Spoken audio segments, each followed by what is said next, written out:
While we often learn about major events like wars and civil rights movements in a broader sense, there are tons of important stories that are either skimmed over or never talked about at all. These moments reveal the darker and sometimes stranger sides of American history. In March of 1932, a group of World War I veterans, known as the Bonus Army, marched on Washington, D.C. They were seeking immediate payment of a promised bonus for their service, money that wasn't set up to be paid until 1945. The thing is, the Great Depression had left people struggling. The movement started in Portland, Oregon, when about 400 veterans, led by Walter M. Waters, decided to trek to the capital. They rode freight trains and walked for weeks, and by June, there were around 1,500 veterans camped out in makeshift shanty towns. As more veterans arrived, their numbers reached between 10 and 20,000. Finally, on July 28th, Hoover ordered the U.S. Army to forcibly remove the marchers. Troops hit the veterans with tear gas, bayonets, and even tanks to clear them out. After the violence, Hoover doubled down and dismissed the marchers, saying he didn't even think most of them were genuine veterans. The Battle of Wounded Knee took place on December 29, 1890. Now, calling this a battle just isn't accurate, which is why it's often referred to now as the Wounded Knee Massacre. Nearly 300 Lakota people were killed by U.S. Army soldiers near Wounded Knee Creek in South Dakota. Till this day, this is the deadliest mass shooting in American history. The attack was part of what the military called the Pine Ridge Campaign. At the time, there was a religious dance sweeping the plains known as the Ghost Dance. Now, I'm simplifying it a lot here, but in essence, there was a belief that practicing this ritual dance would protect them from the white settlers and return their land to the way it was. Some American government officials thought that the ghost dancers were militants, threatening to destroy the government's efforts to civilize the Lakota. The situation escalated when a band of Lakota, led by Spotted Elk, was approached by the U.S. 7th Cavalry. The Army aimed to disarm them. A deaf Lakota man named Black Coyote hesitated to surrender his weapon, and when his firearm accidentally discharged, American soldiers began firing at the Lakota. As many as 300 Lakota were killed. 19 American soldiers then received medals of honor. In 1990, Congress expressed deep regret, and the site is now a National Historic Landmark. On July 14, 1877, the Great Railroad Strike erupted in Martinsburg, Virginia, when workers protested their third pay cut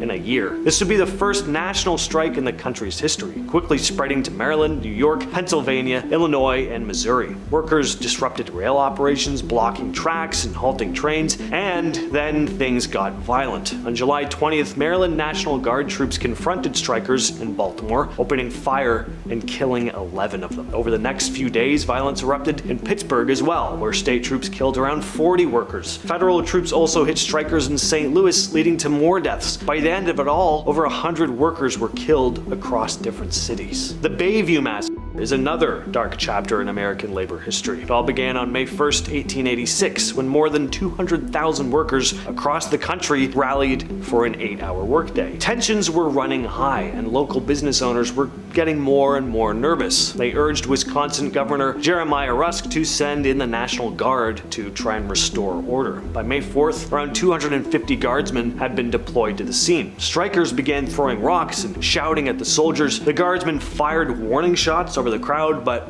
they still weren't going anywhere. Governor Rusk ordered them to take a more aggressive action, and the next day, as the strikers gathered again to demand their rights, the order was given to just fire directly into the crowd. 15 people were killed, including a retired man and a youth who'd joined in with the protest. This basically put an end to the strike, and it would be years until the 8-hour workday was finally implemented. Alright, so this list has been incredibly dark, so just for a bit of a breather, let's talk baseball for a minute. One of the biggest sports in the USA. Some would even say it beats out football as the quintessential American sport, but you Americans will have to tell me your thoughts on that down in the comments. In 1919, the image of baseball was tainted by one of the worst scandals in sports history. During the 1919 World Series, the Chicago White Sox were favored to beat the Cincinnati Reds, but to everyone's shock, the Sox lost. It seemed odd, especially since they were such a strong team. Later, it came out out that several players had been paid off to throw the series. Why? Well, many players felt like they weren't being paid fairly for their talent. They were frustrated and just desperate for cash, which made them easy targets for gamblers looking to fix the games. The money was just too hard for them to turn down. Players thought they could get away with it, but once fans and reporters started noticing some really weird plays, the truth eventually came out. 8 players were banned from baseball for life. It was a scandal that made people question the integrity of the game itself. The Scopes trial, often called the Monkey Trial, took place in July of 1925 in Dayton, Tennessee. It's one of the wildest trials in American history. A high school teacher named John T. Scopes had been charged with breaking a state law called the Butler Act. The law made it illegal to teach Charles Darwin's theory of evolution in public schools, insisting instead on the biblical account of creation. The trial quickly turned into this national spectacle. The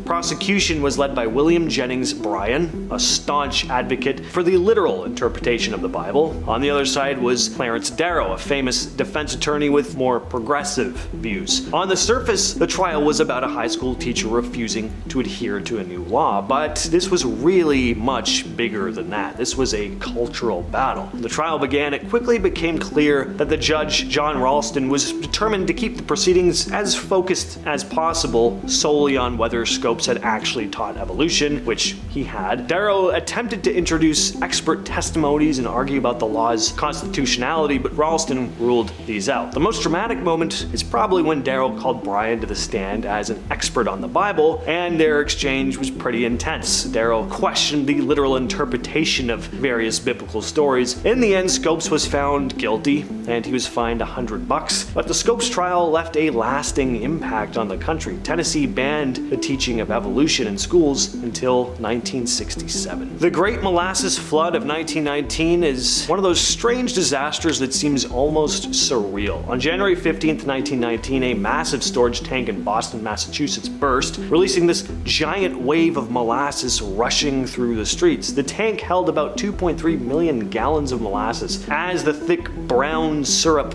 poured out, it engulfed everything in its path. Buildings were knocked off the foundations, people were swept away. I mean, it sounds kind of silly, but it would have been absolutely horrific, and it was. 21 people lost their lives, even more were injured. In some places, the molasses layer afterwards was so thick that it was almost impossible to walk through. The tank had been poorly constructed, and people were furious, saying that the United States Industrial Alcohol should have been held accountable for the disaster. And it really just goes to show that something as mundane as molasses, if not handled properly, can be absolutely disastrous. The Lemp Mansion in St. Louis, Missouri is often dubbed one of the most haunted places in America. Yes, I had to throw a haunting in there. Built in 1890, the mansion was home to the Lemp family, who founded the Lemp Brewing Company. At its peak, the brewery was one of the largest in the country, but the mansion is probably most infamous for the deaths of multiple members of the family, 3 of which took their own lives in the home. William Lemp Sr. took his own life in the mansion's attic in 1904, following the death of his 4th son. William Lemp Jr. took his life in 1922, and in 1949, Charles Lemp ended his life. The mansion then became a boarding house in 1950, but rumors about the place being haunted by members of the Lemp family began to spread. And over the years, people have reported feeling an unsettling presence in the house, along with strange noises and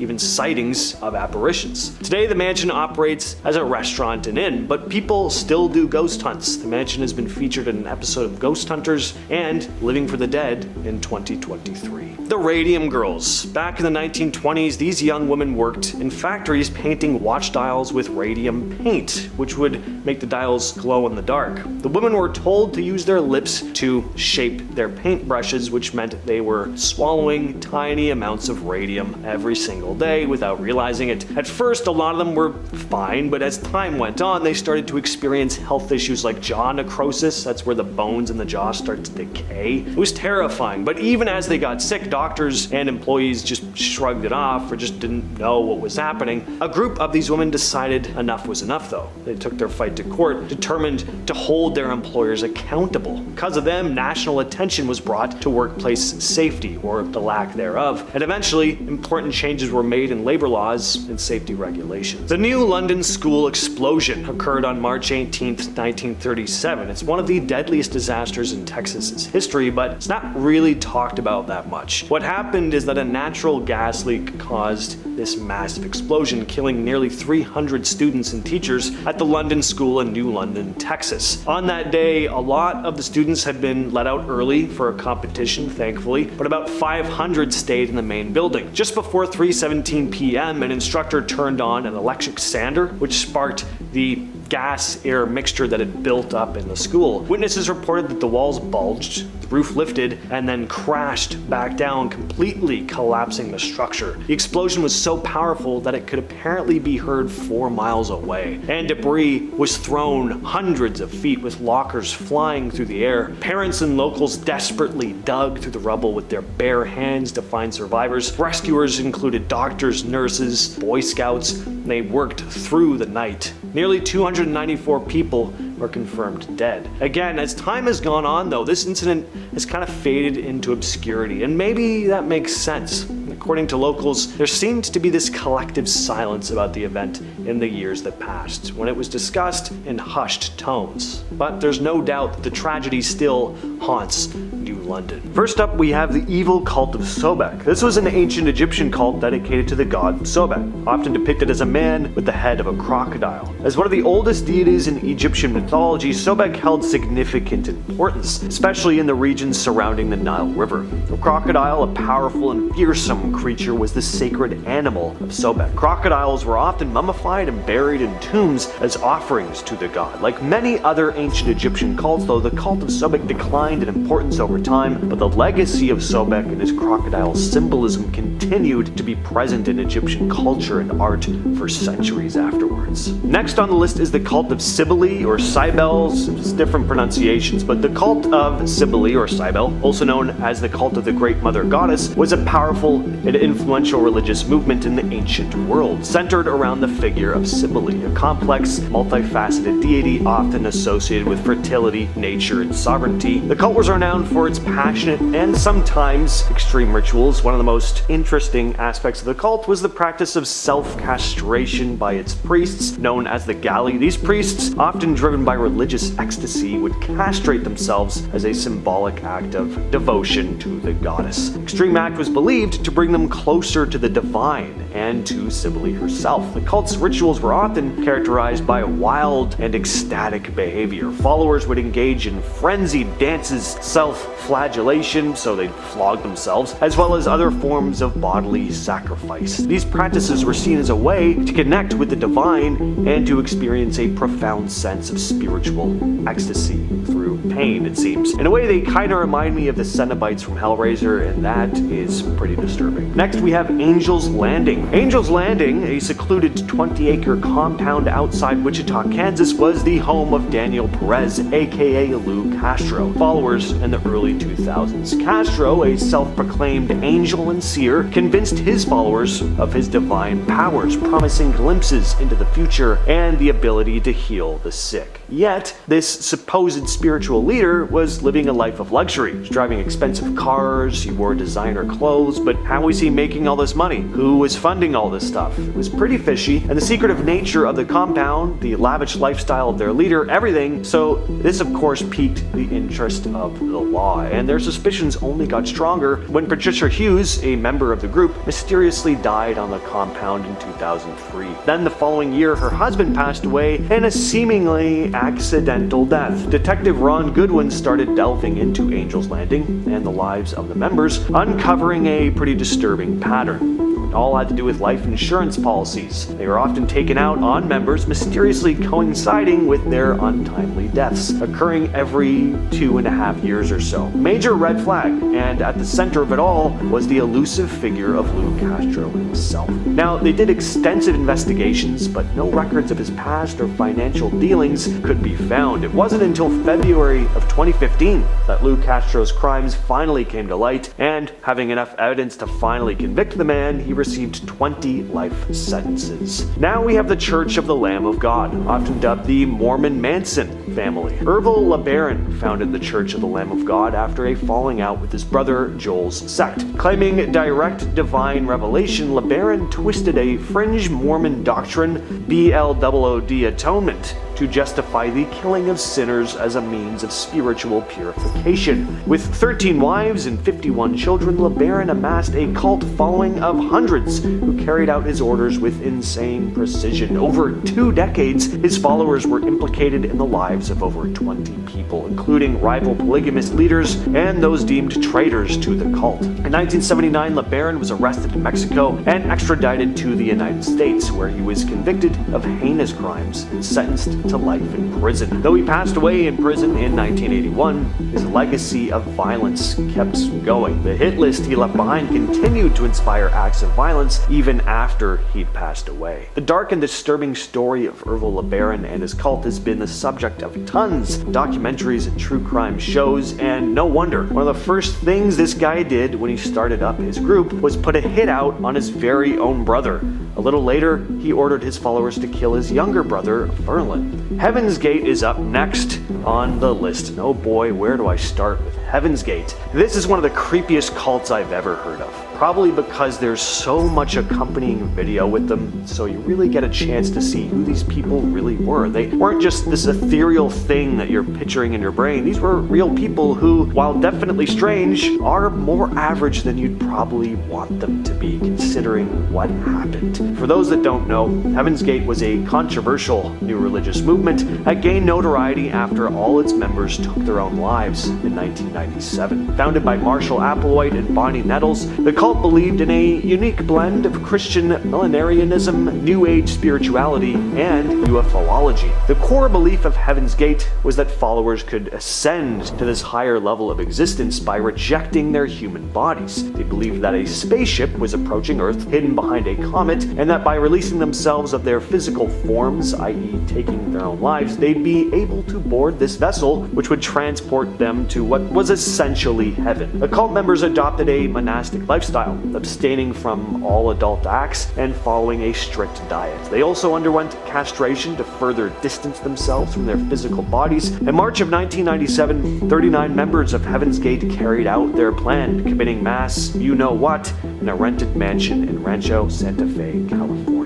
Next is Mithras. The Mithraic cult was renowned for its secretive nature, and its initiation rituals were no exception. These rites were veiled in mystery, with specific details remaining elusive because of the cult's emphasis on secrecy. But scholars have pieced together a general understanding of the process, which involved a series of trials and symbolic ordeals designed to test the initiate's courage, loyalty, and readiness for spiritual enlightenment. Mithraic worship often took place in underground temples called Mithrae. These subterranean spaces created a sense of otherworldliness and added to this cult's aura of secrecy. The movement to the restoration of the 10 Commandments of God. What a mouthful, right? This was a religious cult in Uganda, founded in the late 80s by Credonia Merende and Joseph Kibwatiri. They claimed to be getting messages from the Virgin Mary herself. The cult was all about following the 10 Commandments very strictly, and they even predicted that the world would end on December 31st of 1999. Now, when that didn't happen, things started to unravel. The leaders quickly shifted the doomsday prophecy to March 17th of 2000, promising a huge celebration for the big event. But instead of a party, tragedy struck. During the gathering, a fire was set inside the church,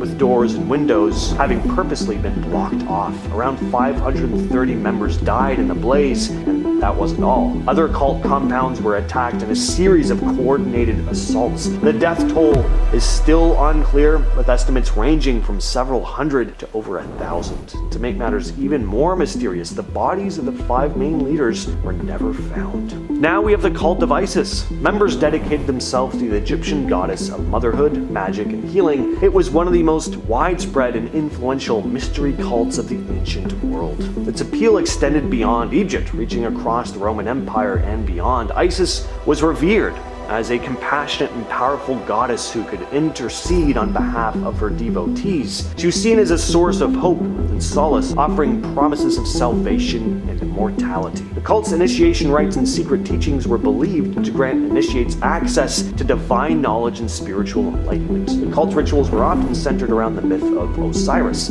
Isis's husband and brother who was killed and resurrected. This myth symbolized the cycle of death and rebirth, offering hope for a future life beyond the grave. Now, this last one was called Love Has Won. Love Has Won is a more recent cult led by Amy Carlson, who proclaimed herself to be the reincarnation of Jesus Christ and obviously Marilyn Monroe. She also claimed to be the mother of God, so not only was she Jesus, she was also his grandmother, I guess. She also said she talked to Robin Williams after he died, and apparently Donald Trump was her dad in a past life. She also preached about lizard people secretly running the world, part of a big conspiracy keeping humanity in a low vibration state. The cult has been linked to a series of disturbing allegations, including financial exploitation, physical and emotional torment, and bizarre rituals. So wait, this woman's rituals were bizarre? I can't imagine. Carlson and her followers believed in a mix of New Age spirituality, conspiracy theories, and a sprinkling of more traditional religious beliefs. They lived in a commune and were expected to donate large sums of money to the cult. Members were often subjected to strict dietary restrictions, sleep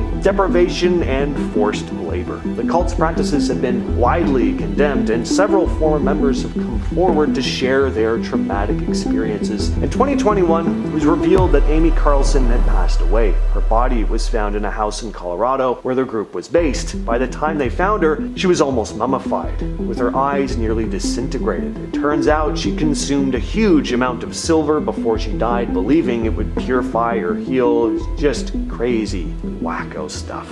John Adams and Thomas Jefferson were two of the most important figures in American history. Despite their political differences, they grew closer later in life and actually became pretty good friends. What's really bizarre though is how both of them passed away on the same day. Now that's already quite a coincidence, but the day they passed away, July 4th, 1826, the 50th anniversary of the Declaration of Independence, the very document they both helped draft. Adams, at the age of 90, had been in relatively good health but collapsed in his reading chair that afternoon. His last words reportedly were, "Jefferson still lives." But no, Jefferson had actually died earlier that day around noon after battling illness for some time. News of their deaths circulated quickly, and across the nation commemorations were held to honor them. The circumstances surrounding their deaths are eerie for sure, but there's some beauty to this story as well. The pair had been political adversaries in the past, but toward the end of their lives they became friends, and in the end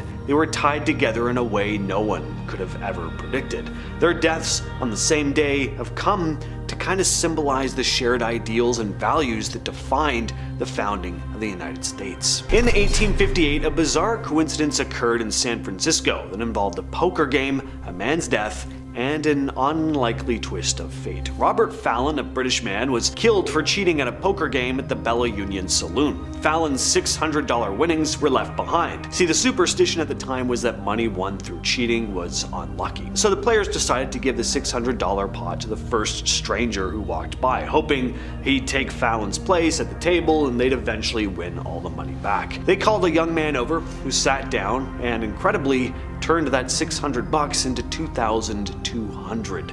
Police soon arrived to investigate the guy who'd just been killed and asked for that $600 back so they could pass it on to Fallon's next of kin. Well, it turned out that Fallon's next of kin was right there at the table already. He was the stranger that had been walking by the saloon and took his father's place, only he didn't know it. He hadn't seen his father in 7 years. It's hard to say whether this next woman had terrible luck or incredible luck. It's a kind of a perfect blend of both, really. Violet Jessup's life sounds like something out of a movie, but it's all true. This Irish-Argentine woman survived the sinking of both the Titanic and its sister ship, the Britannic. On April 14, 1912, Jessup was working as a stewardess on the Titanic when it struck an iceberg and began to sink. In the chaos, she was told to serve as an example to non-English speaking passengers, showing them how to board their lifeboats. She eventually made it on the ship, escaping in lifeboat 16. Speaking of the number 16, on November 21, 1916, Jessup was serving as a nurse on the Britannic when it hit a mine and began sinking in the Aegean River. She grabbed a lifeboat and held on, eventually being rescued. Remarkably, she'd also suffered an injury to her head during the incident. Now, the fact that she'd survived both of these incidents is amazing, but what makes it all even stranger is that before all of this, she'd also sailed on the RMS Olympic, which collided with a British warship in 1911. So she survived all three of these accidents. It just seems like the universe did not want this woman sailing on boats. The first and the last deaths of World War I are a chilling coincidence. John Parr and George Ellison were the first and last British soldiers killed during the war. Parr was killed on August 21, 1914, only 17 days after Britain declared war. Then on November 11, 1918, just 90 minutes before the war ended, George Ellison, age 40, was killed. What's strange is that the two soldiers are buried right across from each other in St. Symphorian Military Cemetery, Belgium, separated by only 15 feet of grass. And no, this was not done on purpose. Their graves were placed there without any knowledge of their first and last statuses at the time. Out of every British soldier who died in the First World War, the first and last to die lay right across from each other. It's as if history itself placed them together, almost bookending the war. In the 1920s, American novelist Anne Parrish had an eerie experience while in Paris, also kind of sweet though. While browsing a bookstore, she came across an old book that she remembered fondly from her childhood, Jack Frost and Other Stories. She picked it up, showing it to her husband, telling him about how much she loved the book when she was young. Her husband went to open it, and he noticed there was an inscription on the inside: Anne Parrish, 209 North Weber Street, Colorado Springs. Turned out this was Anne's very same childhood copy of the book. I don't know what god this guy pissed off, but his life story sounds pretty biblical, in a wrathful punishment sort of way. This poor sap named Walter Summerford was struck by lightning 4 times, 3 times while he was alive and once after his death, just as a final middle finger from above. It all started in 1918 when Summerford, then a major in the British Army during World War I, was struck by lightning on a battlefield in Belgium. Already wild being struck by lightning as is, especially while in battle though, as if life wasn't already hard enough for him. Anyway, that was just strike 1, and it left him paralyzed from the waist down. He persevered though, and after finally recovering and retiring to Vancouver, where he had a solid 6 years lightning free, he was struck a second time while fishing, leaving him paralyzed on the right side. Somehow he survived again though. Then in 1930, while taking a walk in the park, one of the most innocent, inoffensive things a person can do, he was struck by lightning a 3rd time, this time leaving him bedridden until his death 2 years later. But as I said, he wasn't even off the hook yet, as his gravestone was then struck by lightning, making it the 4th strike in his life, or afterlife. In Monza, Italy, King Umberto I and a local restaurant owner had a very strange encounter. The two men were nearly identical in appearance, first off, down to their face and build, and after discussing their striking resemblance, they discovered even more eerie similarities. Both were born on March 14th of 1844 in the same town. Both men had married women named Margherita. The restaurant owner even opened his restaurant on the same day that King Umberto was crowned King of Italy. Then on July 29th, 1900, King Umberto was informed that the restaurant owner had been killed that day in a mysterious accident. Well, just after the king received the news, an anarchist named Gaetano Bresci fired at the king 4 times, killing him instantly. The man had been seeking to avenge the people killed in Milan during the suppression of the riots in May of 1898. This next story is unbelievable and incredibly beautiful in a way. So in 1914, a German mother had her infant son's photo taken and left the film to be developed at a store in Strasbourg. When World War I broke out though, she couldn't go back for it of course, so she just assumed that she'd never get to see the photo. Well, fast forward 2 years and she bought a new film plate in Frankfurt to take a picture of her newborn daughter. She developed the photo and was upset at first. There was something wrong with the picture, but when she looked more closely, she noticed the photo was a double exposure. Her daughter's picture was overlaid with her son from 2 years before. Somehow her original undeveloped film had been mislabeled as unused and was sold back to her. So she finally got to develop her son's photo, just not in the way she'd been expecting. In 1838, Edgar Allan Poe wrote the narrative of Arthur Gordon Pym of Nantucket, where the crew of a stranded ship draws straws to decide who will be sacrificed for food. The unlucky soul is a cabin boy named Richard Parker, who ends up being killed and eaten by the others. In true Poe fashion, it's a grim tale, but unlike his more fantastical work, this one would actually play out in real life. In 1884, a ship sank, and the survivors were stranded at sea, starving. They drew straws to determine who would be sacrificed, and the person picked was the cabin boy, whose name was Richard Parker. Fictional account from nearly half a century earlier seemed to mirror a real-life event, almost like the story had somehow been predicting the future. Henry Ziegland was born in 1861 in Honeygrove, Texas. He was a farmer who got involved with a woman named Charla Harris, but in 1883 he ended the relationship. Charla was devastated. So devastated that she ended up taking her own life. Her brother was completely distraught. He blamed Henry for his sister's death and decided that he wanted some revenge. Well, one day he snuck into Henry's barn with a firearm and fired at him. The bullet only grazed Henry, but he smartly played dead. What Henry didn't know, though, was that the bullet had lodged itself into a tree by the barn. Well, 20 years later, Henry decided he was going to chop down that very tree. It was too thick for an axe, so he decided he'd need to blow it up. When the explosion went off, Henry died instantly. It wasn't from the blast.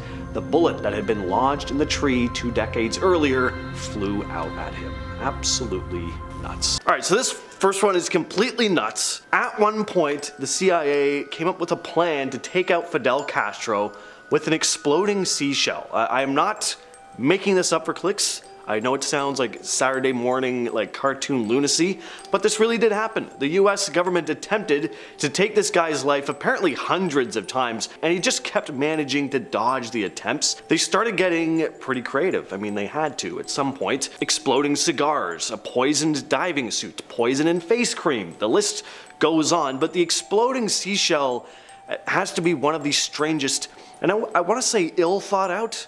Like, listen to this plan and tell me it's not a bit of a stretch. So Castro was an avid diver, so the CIA rigged this brightly colored conch shell with an explosive and placed it in one of his favorite diving spots. So the hope was that he'd go to this particular diving spot, find the shell, decide to pick it up, not to mention someone else could have dove into that spot first and found the shell. So yeah, this plan was scrapped for very good reason. Speaking of completely nuts, up next we have a pretty nasty experiment that took place between 1913 and 1951 and involved testicular transplants. During that time, eugenicist Leo Stanley was the chief surgeon at San Quentin State Prison, aka Cali's oldest correctional facility. The guy was a freak. He started off his career by performing vasectomies on inmates, but soon turned his interests elsewhere. He became fascinated by the effects of aging, believing that decreased hormones contributed to criminality, weak morality, and poor physical attributes.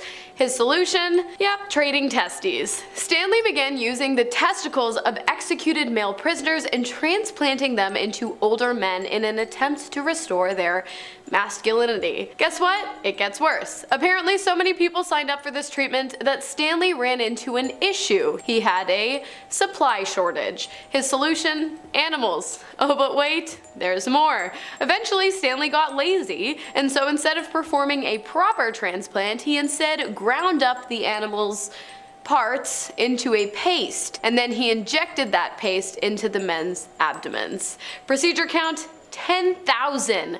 Wacko nut job? Yes. Alright, next up, spy cats. Yeah, that's right. The CIA also tried to train cats as spies during the Cold War. There needs to be a cartoon about this, I think. At the beginning, it could actually say, like, based on true events. Anyway, it does sound like a Ninja Turtles ripoff, but this actually was a thing. Project Acoustic Kitty was a CIA project that set out to use cats to spy on the Kremlin and Soviet embassies in the 60s. They had a vet implant a microphone in a cat's ear canal along with a tiny radio transmitter at the base of its skull, so that the cat was set up to record and transmit audio. Its first mission: eavesdrop on two men at a park outside the Soviet embassy in Washington, D.C. The mission was not a success. As soon as the cat was released, it was run over by a taxi. Further attempts were made. Oh God, I'm sorry. That's funny. Further attempts were made with other cats, but the problem was they were too distracted to be of any use, and nothing productive came of this $20 million project. Yeah, I mean, cats. Why cats? Like, they do their own thing, man. You can't train them.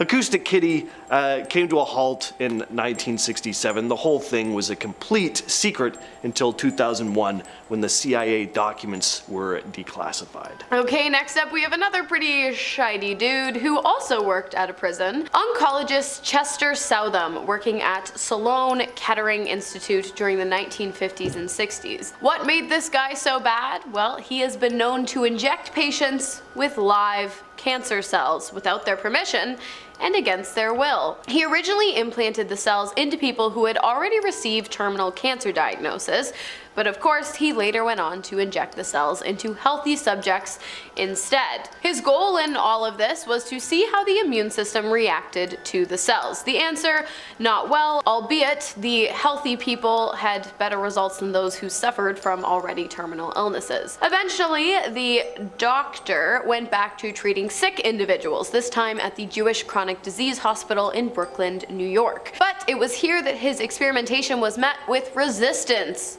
obviously, and it was revealed to the public. The result: a big, fat lawsuit, and his medical license being suspended for 1 year, which was later reduced to a probation. He continued to study and practice medicine. That's insane. What the heck? Next up, we have nukes on the moon with Project A-11-9. So this was a secret plan developed by the United States Air Force in 1958 during the Cold War. A lot of weird stuff going on in the Cold War. The idea behind this was to detonate a nuclear bomb on the moon. Now, you're probably wondering why anyone would want to do something like this. There were a couple reasons. The main goal here really was to demonstrate the military and technological might of the United States to the Soviet Union, who at the time were making big strides in the space race. It was basically just incredibly petty, but scientists were also curious about what would happen if a nuclear bomb exploded on the moon, I guess. They wanted to study things like the impact it would have on the surface and whether it would create any detectable effects from Earth, but the project never actually happened. It was eventually scrapped because of concerns about the potential negative consequences. People were worried about the environmental impact of detonating a nuclear space, as well as the potential political fallout. On top of all that, though, this just would have been a total waste of time. Next up, we have the My Lai killings, which took place on March 6 of 1968. On that day, the American military killed around 576 South Vietnamese civilians, including some of the most vulnerable members of the community, who had absolutely nothing to do with the ongoing conflict at the time. When the public learned about the atrocity, which was broadcasted in 1969 on major news networks who shared graphic images of the incident, they were not happy. The event became a major controversy, with many demanding the perpetrators responsible for ending so many innocent lives be held accountable for their actions. Platoon Commander Lieutenant William Calley Jr. was given a life sentence, but it didn't stick. At the order of President Nixon, Calley was instead placed on house arrest and then released just 3.5 years later. 26 soldiers were charged in military court, but none were convicted. The war continued until 1975 and resulted in an estimated total of 1.4 million civilian casualties in southern Vietnam. This next one sounds like a conspiracy theory, but it isn't. Operation Northwoods. So this was a plan devised by the US Department of Defense in 1962. The basic idea was to carry out a series of deceptive and covert operations to create a justification for the United States to invade Cuba. Cuba was seen as a potential threat at the time because it had close ties with the Soviet Union. The US government was worried about communism spreading in the West, and Cuba was seen as a potential domino that could fall. So, Operation Northwoods proposed things like staging attacks on US soil and then blaming it on Cuba, hijacking planes and ships, even orchestrating violent incidents in American cities. Like, the goal was to create public outrage and support for military action against Cuba.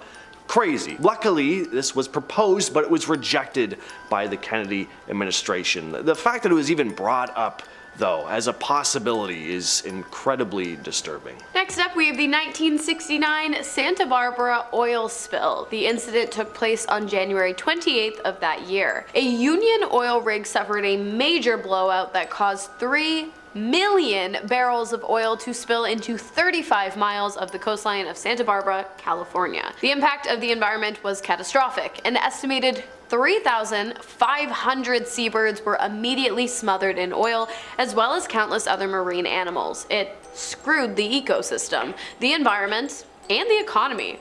And people were pissed, rightfully so. The only good thing about the incident was that it led to the creation of the Environmental Protection Agency, which is an independent agency of the United States government tasked with environmental protection matters and efforts. But surprise, surprise, attempts to undermine the agency have been successful, and that is why we have offshore oil drilling, one of the largest contributors to oceanic environmental issues to date, other than pollution, litter. You guys know what I mean. Operation Mockingbird was a covert operation carried out by the CIA during the Cold War. The goal of this operation was to influence and manipulate media outlets, both domestically and internationally, trying to spin things to promote certain narratives and agendas. Operation Mockingbird was involved in stuff like planting stories, manipulating news content, even recruiting journalists to act as CIA assets. The idea was to ensure that the info reaching the public aligned with the government's objective and promoting anti-communist sentiment. Now, a lot of what Operation Mockingbird did is still kind of murky, but details have come to light over time through declassified documents and investigative journalism. Now, apparently, even some journalists at the time were spied on, having their phones tapped and stuff as well. And to finish us off, we have the highly unethical detonation of the world's first atomic explosive, Trinity, which was an exact replica of Fat Man, the explosive device that devastated Nagasaki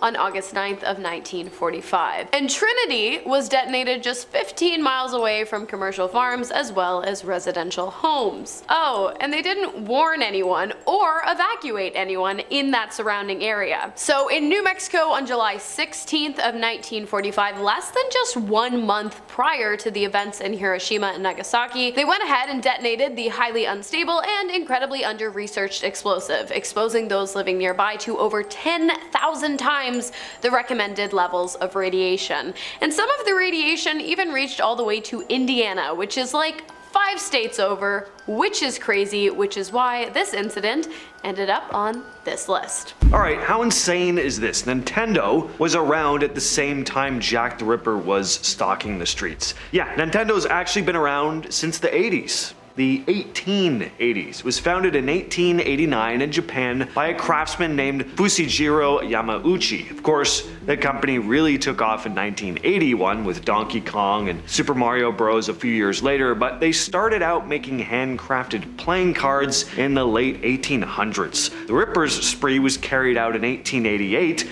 but not only was he still being whispered about in the streets and written about in the paper at the time, but there were several killings lasting into the early 1890s that some people speculated the Ripper was responsible for. Nintendo and Jack the Ripper, two things I would have never associated with each other. Very weird to picture a company that feels so contemporary being around at the same time as the man who's often referred to as the first modern day serial killer. Star Wars and the Guillotine. Or guillotine. Some people say it either way. Star Wars, one of the first modern day blockbusters. It spawned a whole new genre of cinema. It's probably the most iconic film franchise in history. Star Wars is old, By like Gen Z standards, like sure, but in the grand scheme of things, it's very modern. People are still fans to this day. Disney churns out subpar Star Wars content like every month, so it may be kind of surprising to learn that the first Star Wars movie came out the same year that France carried out its last execution by guillotine. Yeah, what a weird clash that is. A movie that helped spawn the modern special effects driven blockbusters full of actors that are still alive and working today, and an execution method that we often associate with this long forgotten time. But no, 1977 marked the end, apparently. In fact, it wasn't even abolished until 1981. 77 was just the final time it was actually used. McDonald's also has a bit of a connection to killing people, not because of how deadly the food is, but because the first McD's opened in 1940, just a year after the last public execution by guillotine was carried out in France. Keyword there being public. The one in 1977 wasn't public. How do you think folks in England traveled to check out the last public hanging in the country? By foot? Horse and buggy? Well, maybe, but another method of transportation would have been used. The subway. Yeah. Pretty weird to think about, but you could have taken the London Underground to watch England's last public hanging on May 26th of 1868. The Underground, which is now used by Londoners on the daily to get around the city, had already been operating for 5 years by then. It first opened in 1863, changing the way people traveled in London. And by 1868, public executions were still a thing, and a huge crowd gathered to watch the hanging of Michael Barrett, an Irish nationalist, outside Newgate Prison. Just imagine hopping on a tube train, which we associate heavily with modern life, to witness something as grim and old-fashioned as a public hanging. Feels like two different worlds colliding a little bit. Today we see the subway as this symbol of progress and everyday convenience, but public hangings, just like the guillotine I mentioned earlier, feels like a more dark, distant part of our history. Just goes to show that there really isn't this clear cutoff between what's old in our history and what's new. There's a lot more overlap than we often think, which I mean, of course there is. Time is just this ever-flowing thing, but it's just weird when you step back and you put it all into perspective. Does it get any more delicious than an Oreo cookie? Even in a life and death situation, I could go for one of these. Too bad those violin players on the Titanic didn't have an Oreo cookie to bite into right before playing out their last tune as the ship started to go down. Turns out they could have though. The first Oreo cookie was sold the same year the Titanic sunk. In fact, Oreo came out about a month before 1,500 people died in the accident. But as my buddy told me the day he got back from his grandfather's funeral, I did get these nice dress pants out of it, so you win some, you lose some. Now, I said the folks on the Titanic could have had an Oreo. It's not exactly true. They weren't available overseas yet. If they had made it to their destination, they could have tried one, but instead of dunking a delicious cookie in a cool glass of milk, they were dunked themselves into ice-cold water, never to return. Thus is life. Cleopatra, the legendary Egyptian queen, is often, rightfully so, associated with the pyramids, but she actually lived closer to a more modern historical event than the construction of the Great Pyramids. Believe it or not, but Cleopatra lived closer to the first moon landing than the building of the pyramids in Giza. How nuts is that to think about? She lived from 69 to 30 BC, but the pyramids had been constructed long before her, from about 2550 to 2490 BC. 1969 was closer by a pretty hefty chunk. The moon landing happened 1,999 years after her death, while the pyramids were completed 2,400 years before she was born. In this same vein, the pyramids were considered ancient to the ancient Romans. That's odd to think about too. Speaking of the pyramids, let's talk about woolly mammoths. Now I know what you're thinking out there. What do these things have to do with each other? Well, there were still woolly mammoths roaming around Earth while the pyramids were being built. That's how old the pyramids really are, which is why they're often regarded as one of the most incredible wonders of the world. I mean, no wonder some folks think there's just no way human beings constructed them on their own without some sort of outside assistance from some advanced alien species or something. A lot of people think the mammoth mammoths died about 10,000 years ago, and that was that, but a small number of them survived in several places for another 6,000 years or so. In fact, a population of woolly mammoths roamed Wrangel Island off the coast of Siberia as recently as 3,700 years ago. So even centuries after the Great Pyramid of Giza and Stonehenge was completed, these prehistoric mammoths were still roaming the earth. What do you think is older, Oxford University or the Aztec Empire? Yeah, it's Oxford. It's pretty wild to think about, but Oxford University is actually older than the Aztec Empire. The Aztecs, who are famous for their impressive temples and all their rich culture, they started building their capital city, Tenochtitlan, in 1325. That's the same place we now call Mexico City. Meanwhile, over in England, Oxford University had already been up and running since 1096. That's just crazy to think about. While Oxford students were hitting the books, the Aztecs were just beginning to lay the foundations of their empire. Mostly because today, Oxford is still very much around. New students arrive every year, while the Aztec Empire feels again like this long lost age where there are only these mysterious, esoteric remnants left behind. Just weird to think about. You'd probably think anyone directly associated with the Civil War died a long time ago, but that is not the case with Helen Viola Jackson. She was born in 1916 and was the last surviving widow of a Civil War veteran. And when did she die?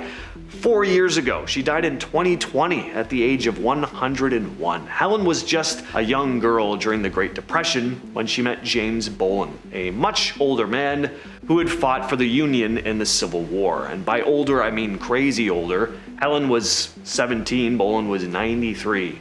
They got married. Don't worry though, it's not as icky as it sounds. This was a purely practical marriage. Helen's family was struggling and Bolin didn't want to go into a home. He asked Helen to marry him so she could have his military pension after he passed away. It was a mutually beneficial thing and actually happened more than you'd probably think. They cared about each other, sure, but not in that way. At least I don't think. I hope not. Helen never talked much about the marriage. She kept it a secret for a lot of years because she was just worried about what other people would think, and I mean, fair enough. It wasn't until she was much older that she started sharing her story, revealing a personal connection to a war that ended over 150 years before she died. Mike the Headless Chicken. It sounds like the title of an adult comedy cartoon, but this is a true story. There should absolutely be a movie based on this though. Our story begins in 1945 in Colorado. A farmer named Lloyd Olson decides it's time to make some dinner, so he goes out to the yard to chop off the head of one of his chickens. Lloyd brings the axe down on a 5.5-month-old rooster named Mike, but instead of dropping dead like a normal chicken when its head is lobbed off, Mike just shakes it off and struts around like nothing happened. Lloyd's standing there probably thinking he's lost his mind, but Mike is just wandering around, bumping into things, of course, but mostly acting like a regular chicken. Turns out Lloyd had done some sloppy work and had missed the jugular vein, leaving one ear and most of Mike's brain stem intact. Instead of finishing the job though, Lloyd saw a golden opportunity. You see, there's a valuable lesson in this story, folks. Sometimes your biggest success can come from one simple mistake, like not chopping off a head properly in this instance. Lloyd starts feeding and watering Mike directly into his esophagus with a dropper, and Mike just kept on living day after day, week after week, and then word gets around, and soon enough Mike is a national sensation. Newspapers dub him Mike the Headless Chicken, and he goes on tour, making Lloyd a tidy little profit, and people pay good money to see the Headless Wonder. And Mike even lands a spot in Life magazine. He was living the high life. Mike became a legend in just 18 months, but sadly, the parties, the late nights, the fame, it was too much to handle, and he eventually choked on a kernel of corn. Finally, we have a very weird story from ancient Greece. Sounds more like something from an early 2000s gross-out comedy rather than an actual story from history. The 6th century BC philosopher Heraclitus was a major influence on philosophers like Plato and Aristotle. Unfortunately for Heraclitus though, his legacy will always be stained by his bizarre and rather revolting death. That's putting it very lightly. He suffered from, at the time, what was called dropsy, where fluid accumulates in the body. And Heraclitus tried to get help from physicians at first, but he wasn't really convinced of their conventional treatments. So instead he covered himself in cow dung, which, I mean, that's an alternative. That's one way of going about it. His idea was that the heat generated from the dung would somehow help evaporate all the excess fluid in his body, but of course this did not work. There's some debate as to whether he just died of his condition, covered in excrement, or if things got even worse. Some versions of the story go that he met an even more grisly fate, becoming trapped in the dung, either because it dried up or because it acted a bit like quicksand, and when he tried to call out for help, a gang of rabid dogs rushed over and devoured him, which would not have been a very tasty meal. Starting off at number 10, vampire killings. So starting us off, we have the supposed vampire killings from the 1800s. Now, spoiler alert here, they weren't actually vampires. Well, I guess I don't know that for sure, but I'm gonna go out on a limb and say they weren't. Anyways, back in the 1800s, people in New England believed that cadavers were rising from their graves at night and preying on the living. So to solve this problem, they began exhuming the cadavers. Now, some kept it simple and just turned the cadaver face down, but others jumped to more extreme methods like ripping the bones apart and rearranging them, or burning the deceased person's heart and inhaling the smoke. Apparently at the time, it was believed inhaling the smoke cured tuberculosis, though I can only imagine it made matters much worse for them. Some towns were so into the ritual that they would even hold festivals during the process and celebrate the exhumation and subsequent destruction of the corpses altogether. So while it was incredibly unsettling, they did truly believe they were vampires haunting them in the night, so I guess it gave them some peace of mind. Next up at number 9, dentures. While today dentures are made from composite resin or sometimes porcelain, during the 18th and 19th centuries, of course, those materials weren't available. But as you can imagine, people were still losing teeth at an even higher rate due to the high sugar diet, attempted teeth whitening, which was really just wearing away their enamel instead of brightening it, and the overall lack of knowledge around hygiene. So dentures were still needed and wanted by many. So what was their material of choice? Well, for the easiest and most profitable route, many would acquire the teeth from dead bodies. Although if you had some money, you might be able to afford dentures made from ivory. Other materials were sometimes the teeth of animals or wood, but honestly, I think we can all agree that none of those sound like terribly sanitary options, considering professional physicians at the time weren't sterilizing instruments, and some didn't even believe in disinfecting prior to surgery. Next up at number 8, stained glass. If you walk into just about any old church, you'll notice the walls are decorated with beautiful stained glass. But what might surprise you is that in some of the particularly older pieces, there is a strange ingredient that helps it all come together. In 1112, a German monk wrote about the process of creating the beautifully colored glass, and as he detailed, it starts off, innocently enough, adding sand and potash at a high temp until it becomes molten. From there, they'd add a stabilizer before coloring the glass with different metallic oxides like copper, cobalt, and gold. But once the glass was cooled and shaped, the small details were added by paint. They made the paint usually from lead or copper and would then suspend it in urine. So quite literally, some of those old stained glass windows were painted with pea paint, which I mean kind of just makes me giggle if I'm honest, but it is definitely a weird ingredient to think about being in paint. Coming in at number 7, leather-bound books. Nowadays, it's unusual to even find real leather on anything, but once upon a time, the leather on books wasn't even from cows. It was from people. Called anthropodermic bibliopegi, the books were made in a similar way as they would now, but obviously with one huge difference. They used human skin instead of an animal. While there are actually only 18 confirmed books of its kind that still exist, we have no idea just how many there could have been all those years ago. Allegedly, the books were usually made from executed convicts, and during the French Revolution, there were rumors that a tannery for humans human skin was established outside of Paris. I mean, it kind of gives me the willies to think about it, and I'm just glad we've moved on to a different material to bind our books today. Next up at number 6, Minnie Dean. Wilhelmina Dean, or Minnie as she was often referred to, was a nanny in New Zealand during 1880 and was a well-known caretaker in her town. But something was off with the woman, and soon she began having quite the dark spot on her name and career. In 1889, one of the young people under her care suddenly died, as if out of nowhere, and initially it was viewed as a freak accident, but 2 years later the same thing happened again. Now, with 2 minors perished under her care, police decided to investigate further into the matter. After a bit of sleuthing, it was concluded that under Minnie's care, the 2 minors were